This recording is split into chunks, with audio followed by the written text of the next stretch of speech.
Good morning, you're watching Raj Sabha TV. I'm Rajat Kane. Here are the top headlines of the day. Last day for filing nominations in Punjab and Goa. Formal announcement on Samajwadi Party and Congress alliance in UP likely today.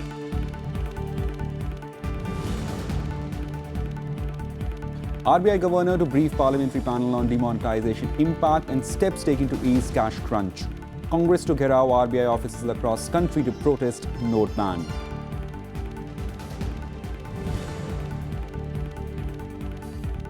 Two dead in violent protests in South Chobis Pargana district of West Bengal. Villagers protesting alleged forced land acquisition for construction of power grid substation.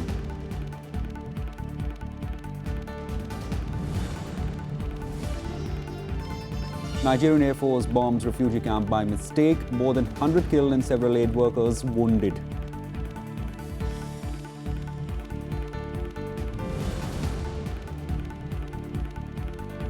Barack Obama commutes sentence of Chelsea Manning serving 35 years for biggest breach of classified materials in US history. Republicans calls decision outrageous.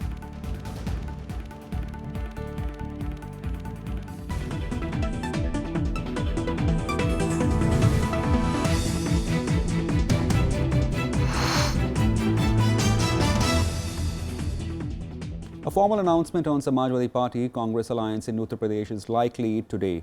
Chief Minister Akhilesh Yadav and Congress in charge of UP, Ghulam Nabi Azad, on Tuesday had confirmed that the alliance is being worked out. The declaration came a day after Election Commission granted the cycle symbol to Akhilesh-led Samajwadi Party faction. In a related development, Samajwadi Party's Ram Gopal Yadav filed a caveat in Supreme Court. It said the court should not pass any orders on the matter of the symbol without hearing Chief Minister Akhilesh Yadav's group. A day after he was acknowledged as the true claimant of the Samajwadi Party's bicycle symbol, Uttar Pradesh Chief Minister Akhilesh Yadav announced that an alliance with the Congress will be formalized soon. He also clarified that he'll take Samajwadi Party patriarch Mulayam Singh Yadav along in every decision of the party. Late on Monday night, Akhilesh met his father and tweeted 3 pictures of them together with the message, "Cycle chalti jayegi, aage badhti jayegi."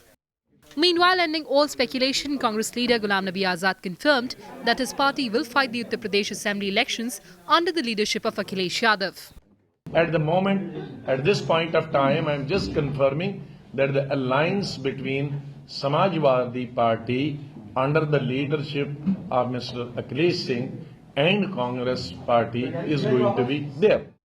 With Western UP going to polls in the first 2 phases on February 11th and 15th, both parties will now have to race against time to finalize seat-sharing arrangements. Mulayam Singh Yadav is also believed to have given Akhilesh a list of 38 candidates that excludes his younger brother, Shivpal Singh. Kriti Mishra, Rajya Sabha TV.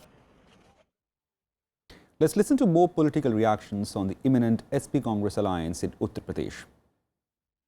Naturally, if two parties have come together and they both had different CM candidates, you can't have two candidates as CM. So I would like to gracefully withdraw from it. The biggest beneficiary will be UP itself, because we would be in a position to defeat communal forces, and I don't think the people by and large of Uttar Pradesh wants communal forces to be there. गठबंधन हो के ना हो, Bharatiya Janata party बाकी दलों से कहीं आगे है। विकास के एजेंडा को लेकर के, भारत की प्रभुसत्ता को लेकर के, उत्तर प्रदेश को भ्रष्टाचार से मुक्त कराने के एजेंडा को लेकर के भारतीय जनता पार्टी ही बाकी दलों की अपेक्षा लोगों को वो सब इस समय उपलब्ध करवा सकती है। कांग्रेस और समाजवादी मिल गए, कोई बड़ा न्यूज है क्या? नया न्यूज है क्या? स्वाभाविक है, it's a natural alliance of the people who are rejected and dejected and we made a new combination. और वेंकैया नायडू ने कहा है कि कांग्रेस और जो समाजवादी पार्टी का अलायंस है वो रिजेक्टेड लोगों का अलायंस होगा, अगर होगा तो। ये वेंकैया की मानसिकता है, उनकी दूसरे की बात हम क्या करें। I think both are politically bankrupt parties. They have cheated the people of the country. Congress is responsible for all the corruption of this country. The BJP has filed a complaint with the Election Commission against the Congress party over remarks made by its Vice President Rahul Gandhi. The BJP has sought a freezing of Congress party's symbol and derecognition of the party. The party has alleged that Rahul Gandhi violated Model Code of Conduct during Jamvedna Samvelan held on January 11th by linking party symbol, the hand palm, with various religious figures and saints. A BJP delegation of Union Ministers Prakash Javadekar, Mukhtar Abbas Naqvi and various office bearers lodged a complaint at the Election Commission on Tuesday. The party has accused Congress of raising communal tension and seeking votes on the basis of religion. Reacting to BJP's complaint, Rahul Gandhi took to Twitter and asked the BJP not to be scared. Congress party के राहुल गांधी ने जिस तरह का बयान दिया वो शुद्ध रूप से पूरे के पूरे चुनाव में सांप्रदायिक फिजा घोलने की, सांप्रदायिक हवा घोलने की साजिश और षड्यंत्र है। और हमने मांग की है कि चुनाव आयोग इस पे तत्काल, जहां पर एक तरफ ये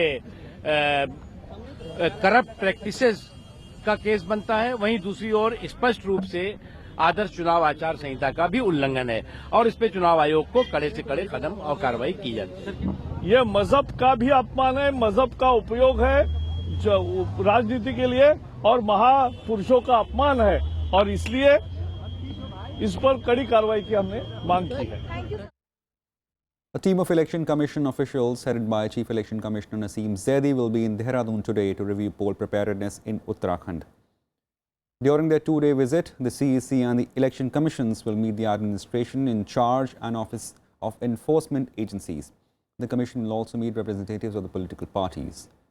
The state will have a single-phase polling on February 15th. Punjab Congress Chief Amrinder Singh was among 573 candidates who filed nomination on penultimate day of filing papers for the state assembly elections on Tuesday. He filed his papers from Patiala Assembly constituency. Today he will file nominations from Lambi, where he has taken on a direct fight with the incumbent Chief Minister Prakash Singh Badal. Amrinder Singh has said it will be his last election. The latest entrant to Congress party, Navjot Singh Sidhu, kick-started his campaign for the Congress party from Amritsar. He will file nominations from Amritsar East today. Battle for Punjab will include a high-stakes tussle for the Lambi constituency, where the Congress party chief is putting himself up against Chief Minister Prakash Singh Badal. Captain Amrinder Singh is calling it his last election and says he is confident of beating Badal on his home turf. मैं पहला ये तो मेरा घर है, मैं इथों सियासी जीवन अपना शुरू किया सी और इथों ही खत्म करूंगा, मेरी लास्ट इलेक्शन है।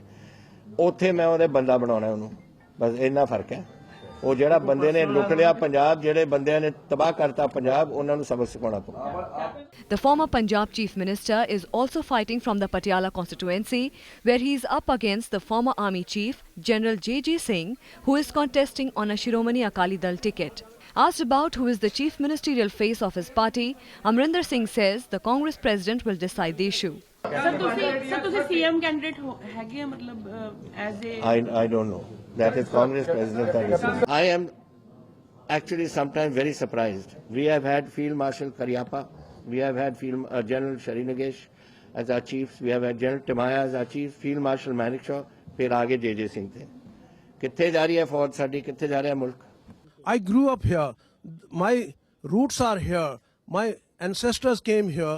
My maternal parents' house is still here, which is my permanent residence, as I've given in my books. And therefore, he says I have nothing to do with this place. I think he doesn't know anything of Patiala himself. How long has he spent? He studied in Doon School and other schools outside. He did not stay in Patiala. He also has stayed more outside in Delhi and other places, Dubai, London and other places than here. So he has no right to say that I don't know much about Patiala. New Congress entrant Navjot Singh Sidhu also kick-started his campaign with a roadshow in Amritsar. The former BJP MP once again attacked the ruling party and the Badal family. ਪੀਰਾਂ ਦੀ ਇਸ ਪਵਿੱਤਰ ਧਰਤੀ ਤੇ ਸੱਚ, ਹੱਕ ਤੇ ਧਰਮ ਦੀ ਸਥਾਪਨਾ ਕਰਨੀ ਹੈ, ਦੁਸ਼ਟਾਂ ਦਾ ਵਿਨਾਸ਼ ਕਰਨਾ ਤੇ ਉਹਨਾਂ ਦਾ ਗਲਾਵਾਂ ਫੜ ਕੇ ਝੰਜੋੜ ਕੇ ਉਹਨੂੰ ਕਹਿੰਦਾ ਸਾਡਾ ਹੱਕ, ਪੰਜਾਬ ਦਾ ਹੱਕ। ਗੱਲ ਲੜਾਈ ਪੰਜਾਬ ਦੀ ਹੈ, ਜਿਤਾਉਣਾ ਪੰਜਾਬ ਨੂੰ ਹੈ, ਹਰ ਪੰਜਾਬੀ ਨੂੰ ਹੈ ਤੇ ਪੰਜਾਬੀਅਤ ਨੂੰ ਹੈ, ਆਪਸੀ ਭਾਈਚਾਰੇ ਨੂੰ ਹੈ, ਏਕਾ ਕਰਨਾ ਹੈ। ਕਾਂਗਰਸ ਇਕੱਠੀ ਕਰਨੀ ਹੈ, ਜੇ ਕਾਂਗਰਸ ਇਕੱਠੀ ਹੋਗੀ ਕਿ ਸੁਣ ਬਣ ਗਈ ਸਮਝ ਲਓ। Wednesday is the last day for filing nominations in Punjab. The state goes to elections for the 117 assembly seats on February 4th. Bureau Report, Rajya Sabha TV.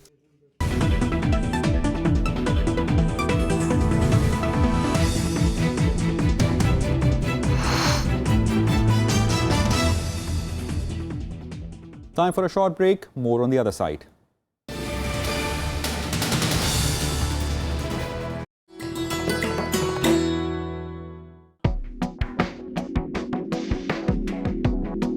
Jade was popular during Mughal era and gained prominence during Akbar's rule in 15th and 16th century. It came all the way from Iran and Central Asia in attractive colors. The royalty had a unique use for it. Since jade changed color when it came in contact with arsenic, they started utensils like plates, jars, bowls and even hookah with it, and thereby avoided getting poisoned by rivals.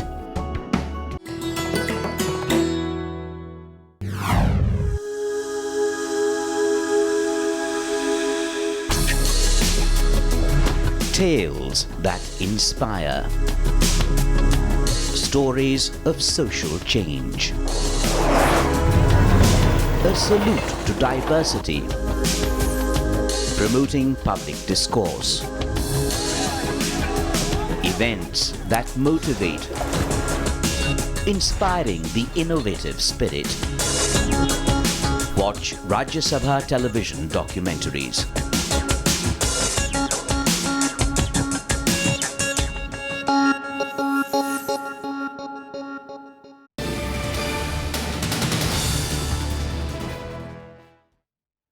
Welcome back. RBI Governor Urjit Patel will brief a parliamentary panel on demonetization today.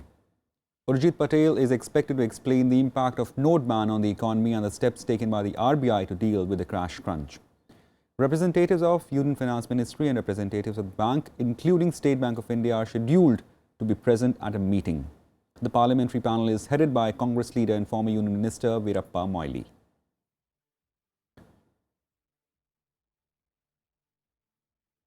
Hitting out at the centre for its failure to restore money supply post-demonetization, the Congress party has said it will gherao Reserve Bank of India in Delhi and 25 of its offices across the country today. The gherao will be led by senior party leaders including AICC General Secretaries, CWC members, PCC presidents and CLP leaders. Deputy leader of the party in Rajya Sabha, Anand Sharma, will lead the protest in Delhi, while party's chief spokesperson Randeep Surjewala will do the same at RBI headquarters in Mumbai. Indian National Trade Union INTUC chief N. Sanjeeva Reddy will lead protest in Kolkata, while former Home Minister Sushil Kumar Shinde would do the same in Ahmedabad. A decision in the matter was taken by party at Jan Vedna Sammelan presided by party Vice President Rahul Gandhi last week. Considering the insurmountable loss to the economy, job losses across the country, loss in businesses and trades, Congress party, as pointed out by Congress Vice President Shri Rahul Gandhi on the 11th of January in the Jan Vedna Sammelan, has decided to gherao the RBI offices across India, demanding a fixation of responsibility for mess of demonetization, demanding immediate withdrawal of restrictions for people to withdraw their own hard-earned money from their bank accounts, as also demanding that the fiscal autonomy of a great institution like Reserve Bank of India, which is currently being held captive by Modi government, be restored. Indian economy has been projected to grow by 7.7% in fiscal 2017. The United Nations World Economic Situation and the Prospects WESP 2017 report has claimed that India's economy is projected to grow by 7.7% in fiscal year 2017 and 7.6% in 2018, benefiting from strong private consumption. The report says in India, investment demand is expected to slightly pick up, helped by monetary easing, government efforts towards infrastructure, investments and public-private partnership, and implementation of domestic reforms such as the introduction of goods and services tax. It added that GST reform constitutes a major change by establishing a new uniform rate. The report comes just a day after International Monetary Fund cut India's growth rate for the current fiscal to 6.6% from its previous estimate of 7.6% due to demonetization. The World Bank too decelerated India's GDP growth to 7% from its previous estimate of 7.6%, citing impact of demonetization. 2 people have been killed in alleged firing by the police in South Chobis Pargana district of West Bengal. Clashes broke out between the police and the villagers who were opposing construction of power grid substation in Bhagor area of the district. Villagers blocked roads and damaged police vehicles, alleging that their land was being forcibly acquired for construction of substation. Police lathi charged and used tear gas to disperse the crowd but denied firing at the protesters. Earlier, Chief Minister Mamata Banerjee declared that project has been stopped. She tweeted saying no land will be acquired if people don't want to give it away. She also added to the proposed power grid will be relocated if required. The TMC later removed the tweet and said it should be ignored. The role of Pakistan's intelligence agency ISI in the recent train disaster in Kanpur is being suspected. This comes after Bihar police arrested 3 people who claimed they were working for Pakistani intelligence agency to target Indian railways. 150 people were killed and dozens injured during November 20 train disaster. During interrogation, police also claimed that the trio confessed to have been paid 3 lakh rupees for planting a bomb on railway tracks at Gherao in Bihar on October 1st last year to cause an accident. Police added that the suspects are involved in more than a dozen criminal cases. Police further added they might be connected with the Kanpur train accident as they were given multiple targets by the handlers to cause derailment of trains by planting explosives. The Railway Ministry has saw details of the probe report. जो अन्य खुफिया agency उनसे हम लोग मदद ले रहे हैं इसमें सीमा पार के जो कुछ जो एजेंसियां टीवी इसके अंदर में संलिप्तता सामने आई है तो उस संबंध में जो है सभी मामले जो है अभी अनुसंधान अंतर्गत हैं जिस पर आगे अनुसंधान किया जाएगा और जो संपूर्ण मामला जो है इसके जो अन्य इससे जुड़े हुए मामले हैं उस संबंध में भी जो है आगे अनुसंधान करके उसका भी उत्पेदन किया जाएगा. Around 5,000 people, mostly students, are on overnight protests along Marina Beach in Chennai demanding permission to host the banned bull taming festival Jallikattu in Tamil Nadu. Protesters are holding banners and shouting slogans despite persuasion by police. Mainly Tamil actors including Vijay, G.V. Prakash Kumar and Suraya have extended their support to Jallikattu and have voiced their protest against the arrest of those supporting the ancient sport of Alanganur in Madurai district. Earlier, Rajnikant, Kamal Hassan and Simbu had extended their support to Jallikattu. The state government on Tuesday held talks with agitators and showed its commitment to hold bull taming sports in the state. The government has also assured them that it will approach President seeking an ordinance on the matter. The Supreme Court has imposed a ban on the practice, currently citing animal welfare issues. Jallikattu was banned 3 years ago. Cold wave tightened its grip across parts of North India with most of Himachal Pradesh and Kashmir Valley receiving snowfall and rains. In the national capital, the minimum temperature settled at 6 degrees Celsius on Tuesday. Many trains are running late due to dense fog. The Met Department has forecast cloudy sky for today. The minimum and maximum temperatures are likely to hover between 18 and 5 degrees Celsius. The Kashmir Valley remains cut off from the rest of the country as intermittent snowfall continues for the 3rd day today, hampering efforts to restore the Srinagar-Jammu National Highway.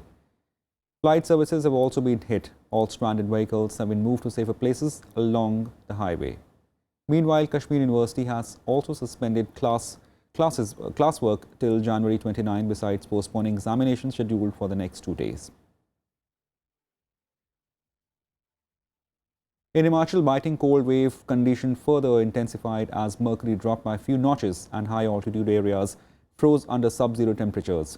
2 tourists from Delhi who had come to Shimla to enjoy snow died yesterday. The Met Department has predicted more snowfall and rains in the next 24 hours.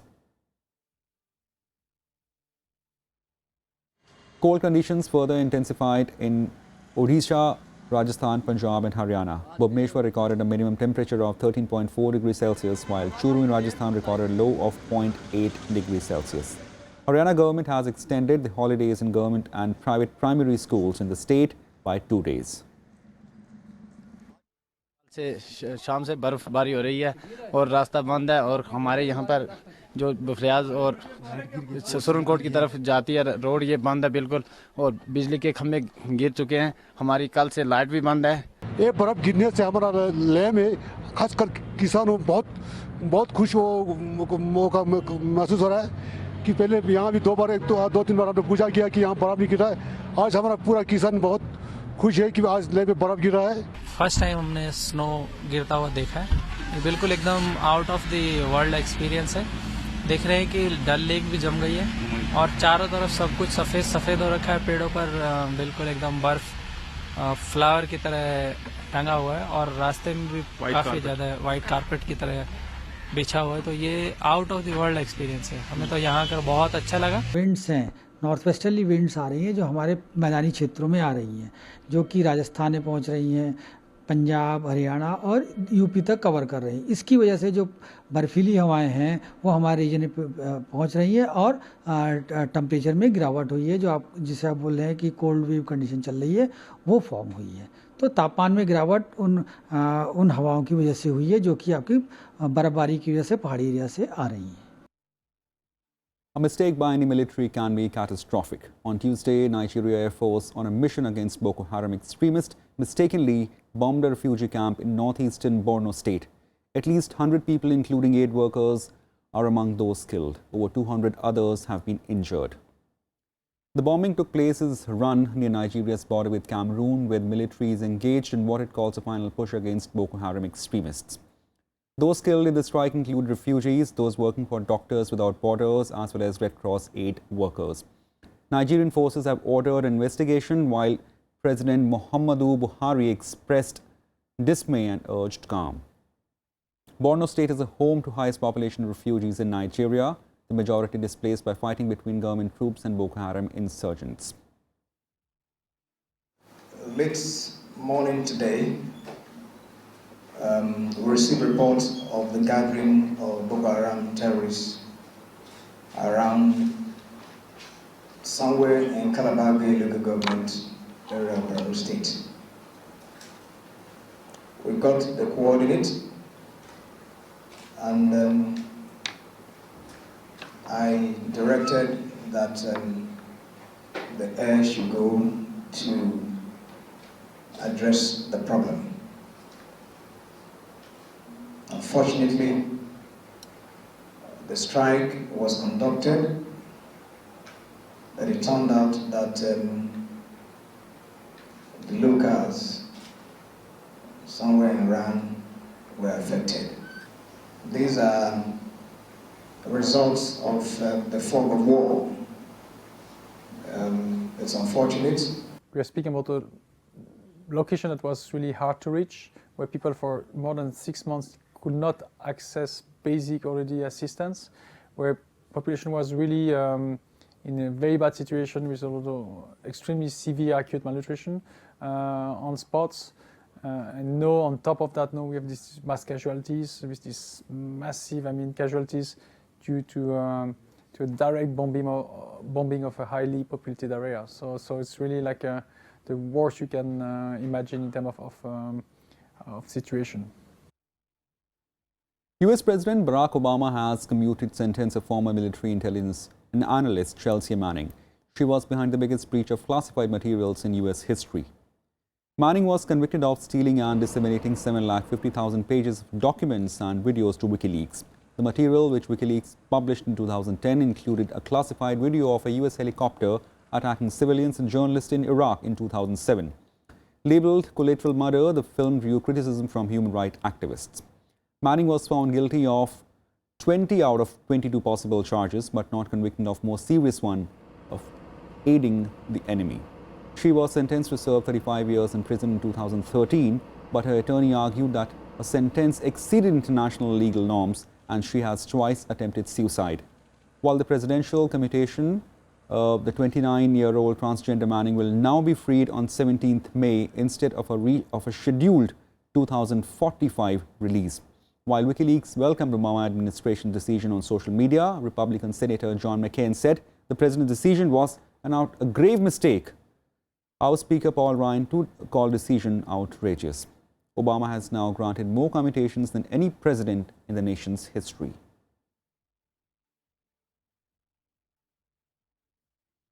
British Prime Minister Theresa May has set out 12 negotiation objectives for the Brexit. In an address at Lancaster House to senior officials working on Brexit and representatives from around the world, May said the UK will be leaving European Union single market within 2 years.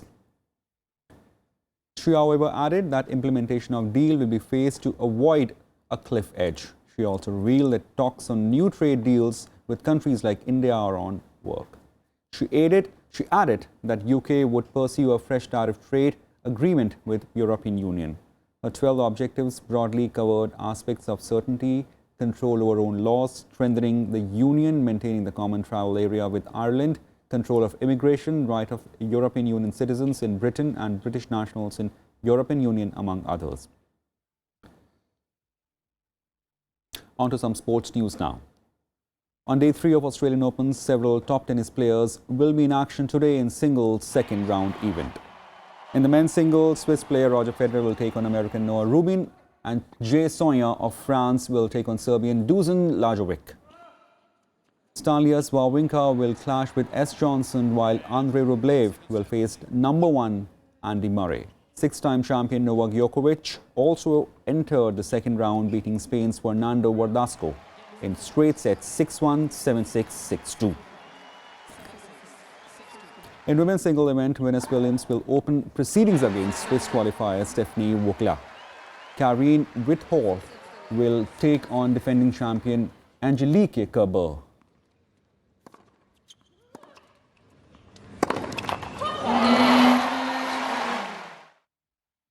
That's it for now. Keep watching Rajya Sabha TV.